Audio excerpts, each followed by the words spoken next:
মার্বেলের স্বচ্ছ তকতকে মেঝেতে একজোড়া ইতালিয়ান লেদারের সুচ-পরিহিত পাদুকা দাঁড়িয়ে আছে ঠায়। পাদুকার মালিক বড় অস্থির। কৃত্রিম শীতলতায় মোড়ানো কক্ষেও বড্ড ঘামছেন তিনি। অস্থিরতায় বুটজুতোর শক্ত পাটাতনে ঠক ঠক শব্দ তুলে পায়চারি চালাচ্ছেন এদিক ওদিক। তবে কাণ্ড দেখো, মধ্যবয়স্কের অস্থিরতা ক্রমশ বাড়ছে বৈকি, কমছে না আর। অস্থিরতায় এলোমেলো হাত ঢুকিয়েছেন নিজের প্যান্টের পকেটে। খানিকক্ষণ হাতড়ে বের করে আনলেন নরম সুতি কাপড়ের রুমালখানা। তড়িঘড়ি করে নিজের ঘর্মাক্ত কপালখানা কোনো মতে মুছতেই মধ্যবয়স্কের কর্ণকুহরে ভেসে এলো কারো দাম্ভিক কণ্ঠ। ডক্টর দামিয়ান। তড়িত ঘাড় বাঁকিয়ে পেছনে তাকালেন দামিয়ান। অদূরে সিঁড়ির আগায় দাঁড়িয়ে আছে নিক। গায়ে একখানা কালো রঙা বাথরোব। মাথা ভর্তি ফাঙ্গি রঙা সিল্কি চুলগুলো থেকে চুইয়ে পড়ছে পানি। যুবকের চোখে মুখে একরাশ স্নিগ্ধ ব্যাকুলতা। পায়ের গতি জোরালো বেশ। মার্বেলের সিঁড়িতে ধূপধাপ পা ফেলে নামছে সে। নামতে নামতেই ব্যগ্র কণ্ঠে ফের জিজ্ঞেস করে, শুনলাম মনস্টারের ব্যাপারে নাকি কিছু বলতে এসেছেন, তা কি সেটা? অস্থির দামিয়ান স্থির করলেন পা দুটো। ঘর্মাক্ত কপালখানা আরেকবার রুমালের পৃষ্ঠে মুছে নিয়ে পায়ের গতি টানলেন ভদ্রলোক। নীরবে এগিয়ে এসে দাঁড়ালেন মখমলি সোফার সন্নিকটে। হাতে তার একখানা কালো রঙা সুটকেস। সেথায় মালপত্র আছে কিনা কে জানে। তবে ভদ্রলোক ভীষণ কড়াকড়িভাবে আগলে রেখেছেন সুটকেসটা। প্রায় মিনিট খানেকের মধ্যেই হন্তদন্ত পায়ে গ্রাউন্ড ফ্লোরে এসে দাঁড়ালো নিক। এসেই কেমন বিচলিত ভঙ্গিতে আচানক দুই হাতে আঁকড়ে ধরল দামিয়ানের প্রশস্ত কাঁধ।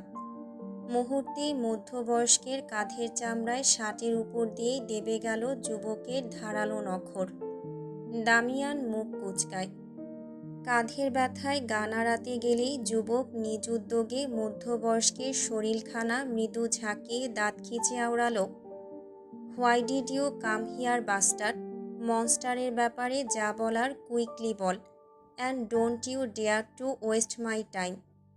কণ্ঠনালীর উঁচু হাড়খানা খানিক উপর নিচ নড়ল বোধহয় দামিয়ানের। ভয়ে শুকিয়ে গিয়েছে তার কণ্ঠা। সম্মুখ থেকে ভেসে আসছে দাঁতকির্মির শব্দ। এতেই যেন বেচারার ভয় বেড়ে দ্বিগুণ।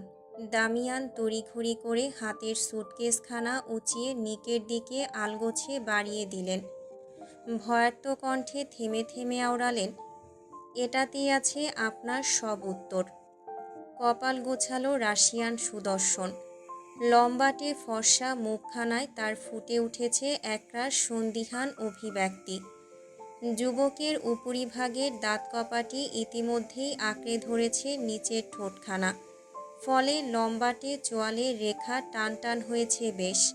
সে কয়েক পল শক্ত দৃষ্টিতে তাকিয়ে রইল বাড়িয়ে দেওয়া সুটকেসের দিকে। অতঃপর গম্ভীর রুট কণ্ঠে শুধালো, কি আছে এটায়? এহেন কথার প্রতি উত্তরে কুড় হাসলেন দামিয়ান। তা আড়দৃষ্টে বেশ লক্ষ্য করল নিক। রয়ে শোয়ে দামিয়ান কেমন কুটিল কণ্ঠে বলে ওঠে, মনস্টারের দুর্বলতা। মুহূর্তেই এক অদৃশ্য ঝটকা খেলে গেল নিকের সম্পূর্ণ বদনে। নীলচে চোখ দুটোর দৃষ্টিতে জমেছে একরাশ হতবাকতা। বাদামি ঠোঁটজোড়ার মধ্যাকার দূরত্ব বুঝি বাড়ছে ক্রমান্বয়ে। দামিয়ান তড়িঘড়ি করে মেরুদণ্ড বাঁকালেন। হাতের সুটকেসটা সম্মুখের সোফার টেবিলের উপর রেখে তৎপর হলেন তা খুলতে। এদিকে নিক এখনও ডুবে আছে এক আকাশসম অবিশ্বাস্যতায়। তার হতবাক কণ্ঠ ফুঁড়ে অস্ফুটে বেরুল, মনস্টারেরও দুর্বলতা আছে? How is this possible? অস্ফুটে আওড়ানো বাক্য শুনলেন না দামিয়ান। নিজ কাজে মত্ত সে। মিনিট গড়ানোর আগেই খটখট শব্দ তুলে খুলে ফেললেন সুটকেসখানা। পরমুহূর্তেই সেখান থেকে দুটো মসৃণ কাগজের খাম তুলে আলগোছে বাড়িয়ে দিলেন নিকের পানে। ঠোঁটের কোণে শয়তানি হাসির রেশ টেনে ভরাট কণ্ঠে বললেন, এটাই সেই দুর্বলতা। যার জন্য মনস্টার কিছুদিন আগে গোটা রাশিয়ার টপ লিস্টে থাকা ৩৫ জন ডাক্তারকে নিজের হিডেন প্যারাডাইসে নিয়ে গিয়েছিলেন। ফিরতি পথে সবাইকে হ্যালুসিনেশনের ট্যাবলেট খাওয়ালেও আমি মুখে নিয়েও খাইনি তা। অচেতন হবার ভং ধরেছিলাম তখন। কথাটা শেষ হবার ঠিক পর মুহূর্তেই দামিয়ানের হাত থেকে একটানে খাম দুটো নিয়ে নেয় নিক। প্যাক করা ভ্রুদয়ের মাঝে গোটা কতক ভাঁজ ফেলে ব্যগ্র হাতে খামের ডগা ছিঁড়ে যেই না ভেতর থেকে মসৃণ পৃষ্ঠা দুটো বের করল, অমনি ছেলেটার দৃষ্টি হয়েছে বিস্ফোরিত। সফেদ রঙা মসৃণ পৃষ্ঠে পেন্সিল স্কেচে এক সপ্তদশীর মায়াবী মুখ অঙ্কিত। দুটো পৃষ্ঠাতেই একই ছবি। নিক কপাল গোছালো ফের। চোয়ালের পেশি শক্ত করে কঠিন চাহনি নিক্ষেপ করল দামিয়ানের দিকে। পরক্ষণে এক আগ্রাসী থাবায় দামিয়ানের চোয়াল আঁকড়ে কটমট করতে করতে আওড়ালো, আর ইউ সিরিয়াস অ্যাসোল? তুই বলতে চাচ্ছিস দ্য রুস্টি কিংয়ের দুর্বলতা একটা সাধারণ মেয়ে? Bastard, do you have any idea about him? সে চাইলেই রাশিয়া কিংবা যে কোনো দেশের হাজারটা সুন্দরীকে নিজের শয্যাসঙ্গিনী বানাতে পারে। আর তুই কিনা বলছিস এই মেয়ে তার দুর্বলতা? Bloody incense! বলতে বলতেই হাতের মসৃণ পৃষ্ঠা দুটো আচমকা হাওয়ায় ছুঁড়ে মারল যুবক। দামিয়ান গম্ভীর হলেন এই পর্যায়ে। রাগের তোড়ে মুখাবয়ে লালাভ আবরণ ফুটিয়ে তুলে ঝাঝালো কণ্ঠে পরক্ষণেই শুধালো, yes, it's sounds funny, but it's damn truth. এই সাধারণ একটা মেয়ের জন্য এখানে। কথাখানা আওড়াতে গিয়ে তৎক্ষণাৎ নিজের বাঁ হাতের তর্জনী উঁচিয়ে মাথার খুলি বরাবর তাক করলেন দামিয়ান।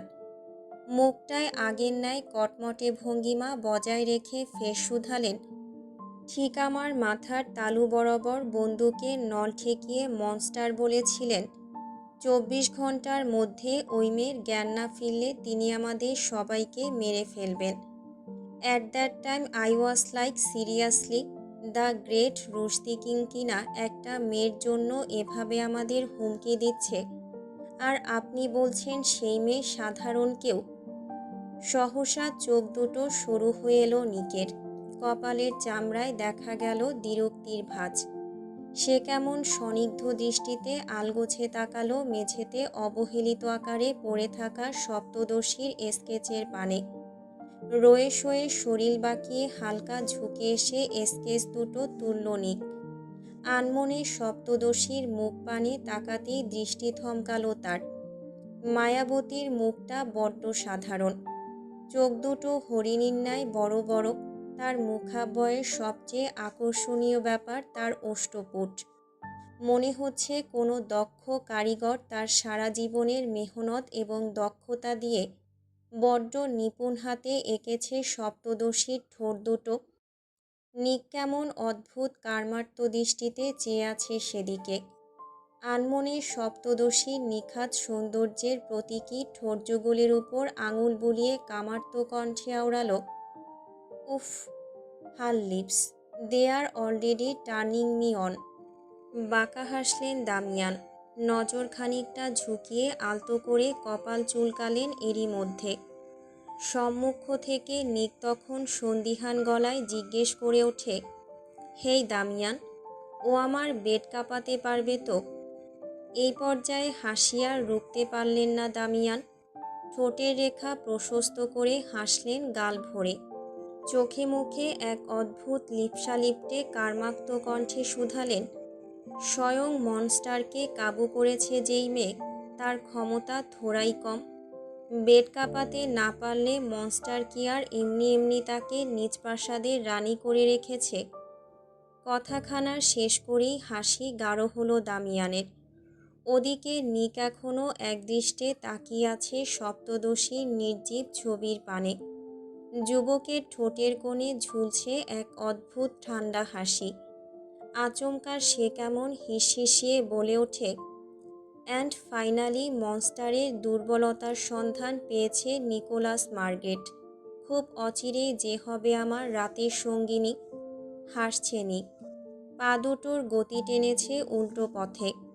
হাতে থাকা ছবিগুলোর পানে ঠায় দৃষ্টি বজায় রেখেই যুবক কণ্ঠ উঁচিয়ে ডাকল, এঞ্জেল।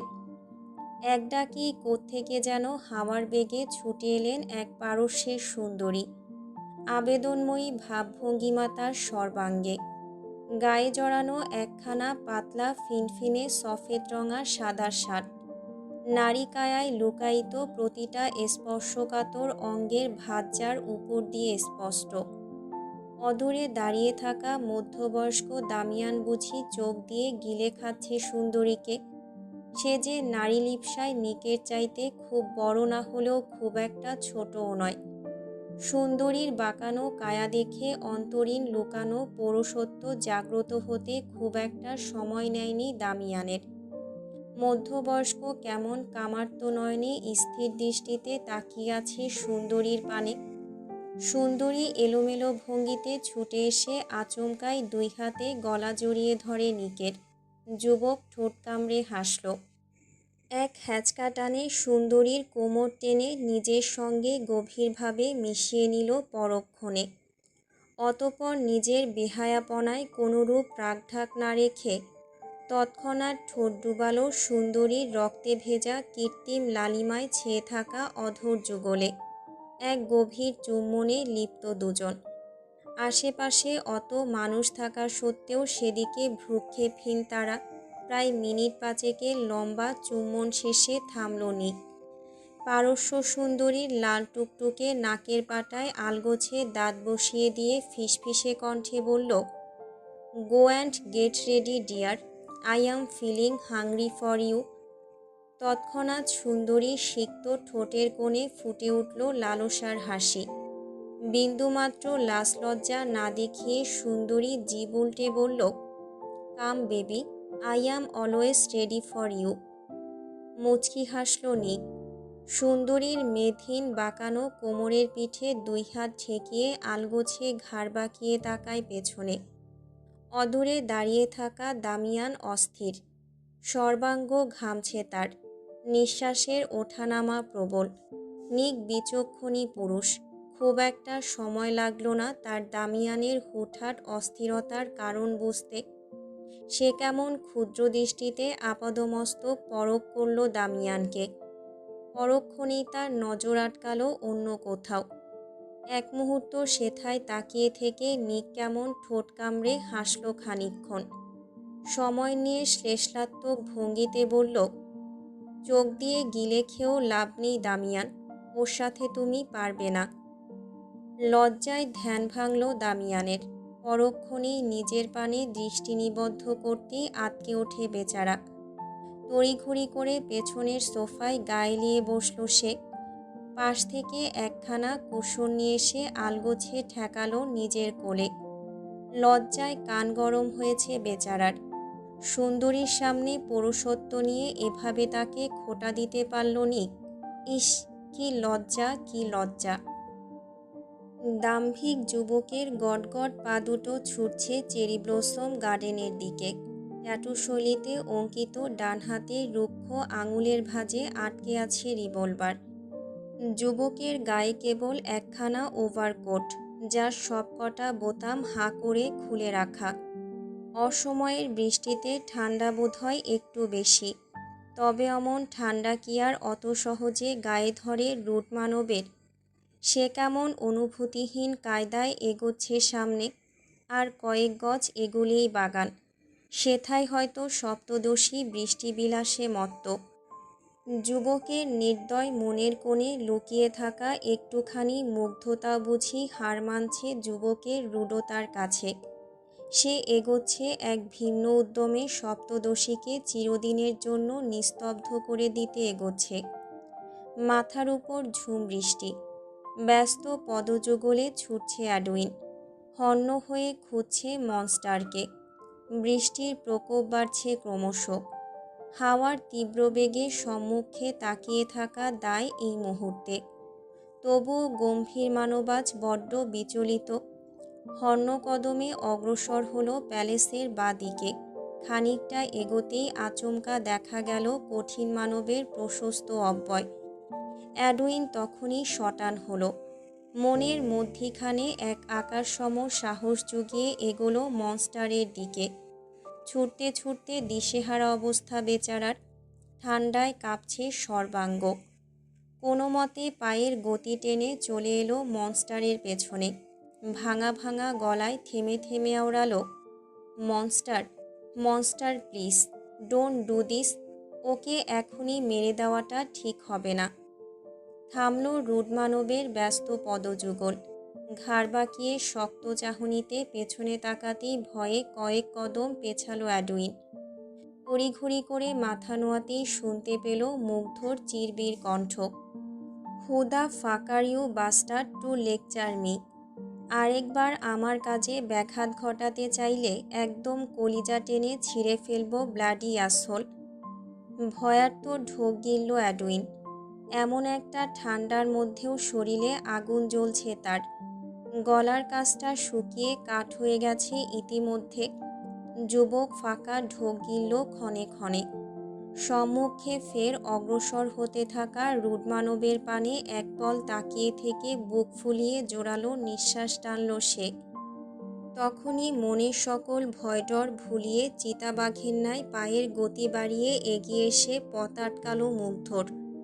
দুই হাত দুই দিকে ছড়িয়ে বেচারা আওড়ালো, ক্ষমা করুন মনস্টার, কিন্তু এবার কেন যেন মনে হচ্ছে আপনি তাড়াহুড়ো করছেন। কারণ তায়েফ এহসানের দুর্বলতা এত তাড়াতাড়ি হারিয়ে গেলে তাকে মারতে খুব একটা আনন্দ পাবেন না আপনি। তাই বলছি মনস্টার, আরেকবার না হয় ভেবে। কথাটা পুরোপুরি শেষ করবার আগেই অ্যাডুইনের প্রশস্ত বুকের মাঝে আচমকাই বসল এক সজোরে লাথি।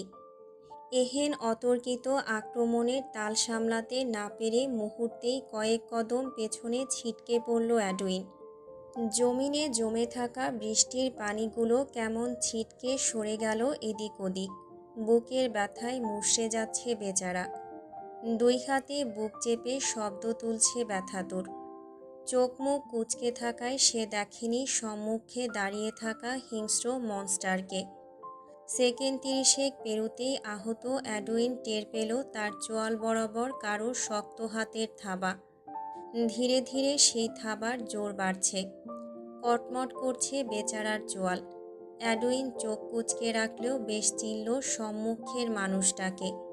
সে রয়ে শয়ে নিভু নিভু দৃষ্টিতে সামনে তাকাতেই দেখল সুদর্শন যুবক কেমন সাপের ন্যায় ফোঁস করছে। তার চোখ দুটো বুঝি আগুন ঝরাচ্ছে রীতিমতো।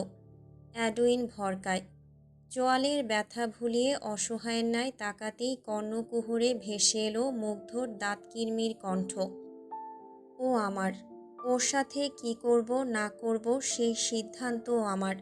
সেখানে তুই আমাকে নতুন করে জ্ঞান দেবার কে জানোয়ারের বাচ্চা? দুদিনের প্রশ্রয়ে মাথায় চড়তে চাচ্ছিস বাস্টার? ভুলে যাস না, তুই যদি চলিস ডালে ডালে তাহলে আমি চলি পাতায় পাতায়। তুই যে খেলায় নতুনভাবে মত্ত হয়েছিস আমি বহু আগে থেকেই ওই খেলার ক্লাস নেওয়া বন্ধ করে দিয়েছি। এখনও সময় আছে অ্যাডুইন, এই পথ থেকে সরে দাঁড়া, না হলে তোকে মারতে আমার কিন্তু বিলকুল হাত কাঁপবে না। বুক কাঁপছে অ্যাডুইনের, চোখ নেমেছে নিচু। বলার মতো কথা না থাকায় সে এবার মৌন।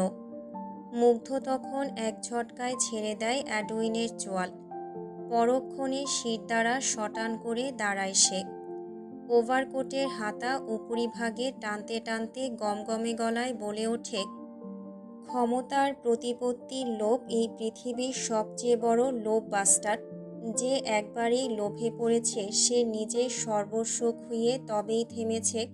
তাই বলছি লোভ ছাড়। তোর সব সো কল্ড নাটক আমার সামনে করতে আসবি না।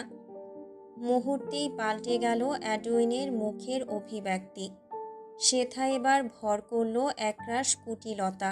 মনস্টার কিভাবে তার কূটকৌশল টের পেল তা নিয়ে বড্ড সন্দিহান যুবক। তবুও এই মুহূর্তে নিজেকে বড় শান্ত দেখালো সে। তৎক্ষণাৎ ভঙ্গিমা ধরল নাটকীয়।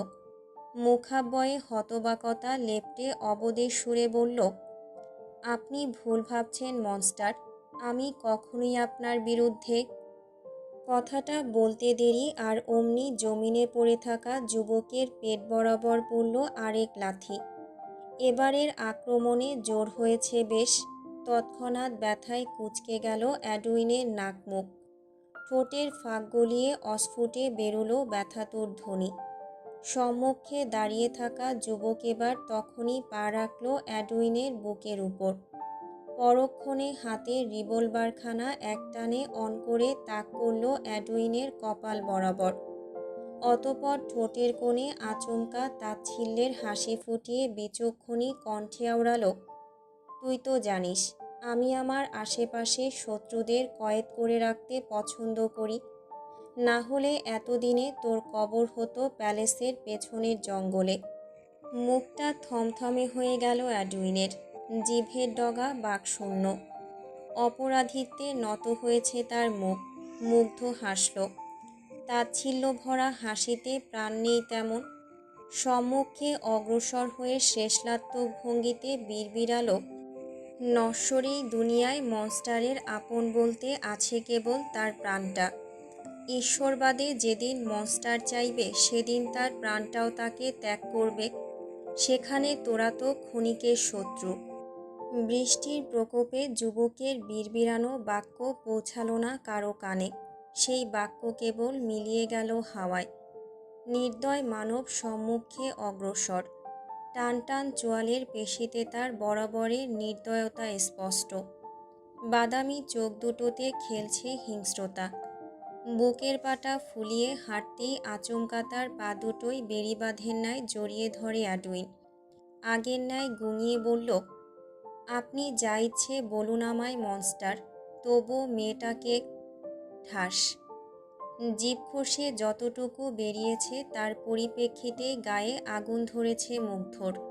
হাতের বন্দুকখানা অ্যাডুইনের বাহু বরাবর তাক করে ফায়ার করেছে নির্দয় মানব। চোখে মুখে একরাশ আগুন লেপ্টে দাঁতে দাঁত চেপে আওড়াল, she is my property. How dare you call her মেয়েটা, বাস্টার্ড। কতবার বলেছি ওর কথা মুখে না আনতে। আমার অবাধ্য হবার দুঃসাহস কোত্থেকে পাচ্ছিস জানোয়ারের বাচ্চা? ওর জন্য তোর এত দরদ দেখাতে হবে কেন? আমি মরে গেছি জানোয়ারের বাচ্চা। ওর জন্য দরদ দেখাতে আমি একাই যথেষ্ট। She needs nobody. Nobody means nobody. Do you get that fucking bastard? বাহু থেকে গলগলিয়ে বেরোচ্ছে লহু। ব্যথায় জ্ঞান হারাবে হারাবে ভাব অ্যাডুইনের। বেচারা মুখ কুঁচকে রেখেছে কেমন। ওদিকে মুগ্ধ হিসহিসিয়ে যাচ্ছে। কপালের রগগুলো ফুলে একাকার অবস্থা তার। দাঁতের সনে দাঁত পিষে তুলছে কটমট শব্দ। যুবক তখনই একটানে গা থেকে ওভারকোটটা খুলে এনে ছড়ে জমিনে। অতঃপর রাগে গজগজ করতে করতে অ্যাডুইনের কপাল বরাবর বন্দুকের লৌহনল তাক করে শক্ত গলায় বলল, get lost in hell bloody asshole. হকচকায় অ্যাডুইন। চোখ দুটো ছলো ছলো তার। এত তাড়াতাড়ি মরতে প্রস্তুত নয় সে, তাই তো তার অত উচাটান ভাব। বেচারা ভয়ে তটস্থ। এক হাতে ক্ষমা চাওয়ার ভঙ্গিমা ধরতেই কুড় হাসল মুগ্ধ। আকাশে তখন বিকট শব্দে গর্জন তুলল মেঘ। বজ্রপাতের এহেন আগ্রাসী শব্দে কেঁপে উঠবে যে কেউ। মুহূর্তে কয়েক সেকেন্ডের এক পশলা সফেদ আলোর প্রতিচিত্রে দৃশ্যমান হলো আশেপাশে সব কিছু। যে বিকট শব্দে কেঁপে উঠেছে স্বয়ং অ্যাডুইন, অথচ সেই শব্দের বিন্দুমাত্র তোয়াক্কা করেনি মুগ্ধ। উল্টো চোখে মুখে আগের ন্যায় পুরোতা বজায় রেখে বন্দুকের মধ্যাকার ফারাকে আঙুল ঢুকিয়েছে। রুক্ষ আঙুলখানা যেই না বাঁকিয়ে নেবে অমনি পাহাড়সম যুবকের প্রশস্ত পিঠখানায় আচমকাই আছড়ে পড়ল এক ক্ষুদ্রাকায় তুলতুলে দেহ। নরম সরম দুটো হাত যুবকের শক্তপোক্ত হাতের আড়াল দিয়ে জড়িয়ে ধরেছে তাকে। মুহূর্তেই থমকায় রুড মানব। পেছন থেকে হুট করে ধেয়ে আসা অমন আক্রমণে পাহাড়সম মানুষটা বোধহয় টলল খানিক। প্রশস্ত লোমহীন পেটের কাছে বাঁধনাকারে থাকা তুলতুলে হাত দুটো খামচে ধরেছে তার ত্বক। যুবক নিস্তব্ধ। ঠিক তখনই আকাশভাগ কাঁপিয়ে কাছাকাছি কোথাও আরেকবার বজ্রপাত পড়ল। সেই বিকট শব্দে পেছন থেকে জড়িয়ে ধরা সপ্তদর্শী কেমন ভয়ে চেঁচিয়ে উঠল। ভয়ে হিতাহিত জ্ঞান হারিয়ে দুই হাতে সদ্য বড় হওয়া নখর দাবিয়ে দিল যুবকের পেশিবহুল পেটানো পেটে। চোখ মুখ খিচিয়ে আওড়ালো, বিস্ট, আমি আর বৃষ্টিতে ভিজব না, প্লিজ নিয়ে চলুন আমায়, আমি আর বৃষ্টিতে ভিজব না। সপ্তদর্শীর কথা আদৌ কানে গেল যুবকের? কই, যুবকের থমকানো চাহনি দেখে তা তো বুঝবার জো নেই। সে কেমন নিস্তব্ধ হয়ে দাঁড়িয়ে আছে দেখো। সপ্তদর্শীর তুলতুলে গায়ের স্পর্শের অমন মন মাতানো উষ্ণতা গায়ে ঠেকতেই হৃদয় থমকেছে রুড মানবের। অবহেলায় হাত থেকে কখন যে বন্দুকখানা খসে পড়েছে কে জানে। বুকের ওঠানামার গতি বাড়ছে মুগ্ধর। এই প্রথম হার্টের কয়েকটা বিট একত্রে মিস হলো তার। মাথার উপর ঝুম বৃষ্টি থাকা সত্ত্বেও গলার কাছটায় বোধহয় খরা নেমেছে নির্দয় মানবের। তৃষ্ণায় ফেটে যাচ্ছে বুক। বারে বারে সিক্ত অধৈর্যরা দিয়ে ভিজিয়ে যাচ্ছে নিজ ওষ্ঠপুট। তবে বালাই সার, এতে কি আর হয়? যুবক অস্থির হচ্ছে ক্রমশ। ঘাস সমান বাদামি রঙা বাবরি চুলগুলো বাঁধনহারা হয়েছে বেশ আগে। তারা এবার সিক্ত হয়ে লেপ্টে গিয়েছে যুবকের প্রশস্ত কপালে। সপ্তদর্শীর হুঁশ নেই আজ। ঠান্ডায় বদন কাঁপছে তার। একটুখানি উষ্ণতার লোভে পারছে না যুবকের পিঠ চিরে ভেতরে ঢুকে পড়তে। যুবকের তখন কি হলো কে জানে। নিজ সম্বিতে ফিরল বুঝি সে। তখনই চোয়াল শক্ত করে এক ঝটকায় পেট থেকে নামিয়ে দিল মাহির নরম হাত দুখানা। পরক্ষণে শরীর বাঁকিয়ে পেছনে ঘুরে যেই না শক্ত চোখে তাকালো মেয়েটার পানে, অমনি দৃষ্টি থমকায় তার। সম্মুখে দাঁড়িয়ে আছে সিক্ত সপ্তদর্শী। সর্বাঙ্গ ভিজে যাচ্ছে তাই অবস্থা। কালো মেঘরাশির ন্যায় চুলগুলো থেকে চুইয়ে পড়ছে পানি। বৃষ্টির ফোঁটা আলতো করে ছুঁয়ে দিচ্ছে সপ্তদর্শীর তুলতুলে গোলাপি অধর। এইটুকুতেই হুট করে হিংসে ধরল যুবকের মনে। দাঁতে দাঁত চেপে যেই না সপ্তদর্শীর ঠোঁটের পানে হাত বাড়াবে, অমনি ঘটল আরেক বজ্রপাত। এবারেও ভয়ার্ত মাহি স্থানকাল ভুলিয়ে আচমকা মুখ লুকালো নির্দয় মানবের বুকে। আগের ন্যায় ভয়ার্ত কণ্ঠে আওড়ালো, আমার ভয় লাগছে বিস্ট। যুবকের বুকটা আজ হঠাৎ অমন অদ্ভুত প্রশান্তিতে ছেয়ে গেল কেন? তার হৃদয় অমন দ্রুত ছুটছে কেন? হাত দুটো নিষ্পিস করছে কেন মেয়েটাকে জড়িয়ে ধরতে? জানে না মুগ্ধ। জানে না নিজের এহেন হুটহাট পরিবর্তনের কারণ। সে শুধু মুখ নামিয়ে আনল সপ্তদর্শীর কান বরাবর। অতপর ফিসফিসিয়ে বলল, বিস্টের বুকে লুকাতে ভয় লাগছে না চাশমিশের? জবাব দিল না সপ্তদর্শী। এতে বুঝি সাহস বাড়ল মুগ্ধর। যুবক নিজের অজান্তেই চোখ বুঝল। সিক্ত অধৈর্যরা খানিক নাড়িয়ে আনমনে বিড়বিড় করে বলল, পুরুষ মানুষের প্রেমে পড়তে লাগে এক মুহূর্ত, অথচ সেই প্রেম ভুলতে লাগে গোটা এক জনম। কি দরকার একটা নির্দয় বিষ্টকে নিজের মায়ায় জড়ানোর? আমি বলেছি তোকে, তুই আমার হক, বলিনি তো? তাহলে সেই ঘুরে ফিরে তুই শুধু আমার বুকেই নিজেকে লুকাস কেন চাশমিশ? এর পরিণতি ঠিক কতটা ভয়ঙ্কর হতে পারে সেই ধারণা কি আদৌ আছে তোর?